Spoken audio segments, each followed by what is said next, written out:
Saudara, dalam rangka memperingati Hari Kemerdekaan ke-80 Republik Indonesia, kami ajak Anda menelusuri jejak Bung Karno saat diasingkan di Bengkulu, sebuah masa yang membentuk gagasan besar menuju kemerdekaan Indonesia.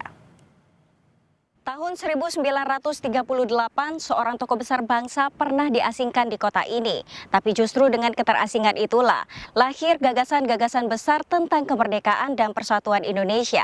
Saya berada di rumah Bung Karno di Bengkulu, tempat api perjuangan yang menyala meski dibungkam oleh penjajah. Rumah bergaya kolonial di Jalan Soekarno-Hatta, Kelurahan Anggut Atas, Kota Bengkulu, menjadi saksi masa pengasingan sang proklamator oleh kolonial Belanda di tahun 1938. Rumah ini dibangun pada tahun 1918 dengan luas lahan 165 meter persegi, dengan bangunan berbentuk persegi panjang serta atap berbentuk limas.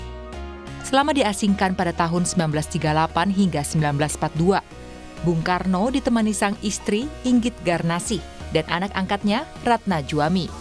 Ada yang menyatakan bahwa Bung Karno itu diasingkan Bengkulu itu bulan Oktober. Ada yang mengatakan bulan Februari. Tapi semuanya bisa terjawab setelah ditemukan catatan telegram yang dikirim oleh Residen Bengkulu kepada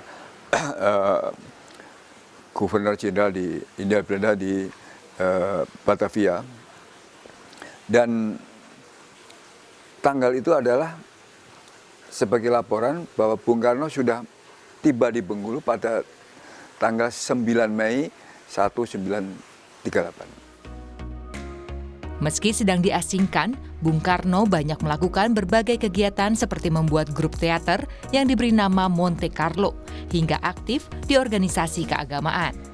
Menemani aktivitas Bung Karno, sepeda ontel kerap jadi andalan.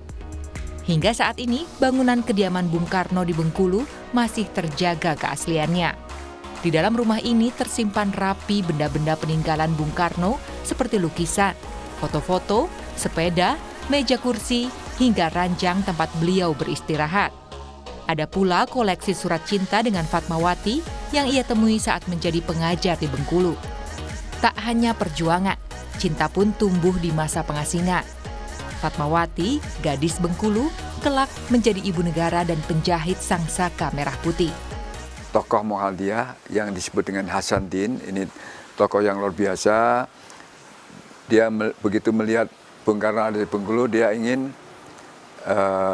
berbincang-bincang dan sekaligus ingin menitipkan anaknya, Fatmawati.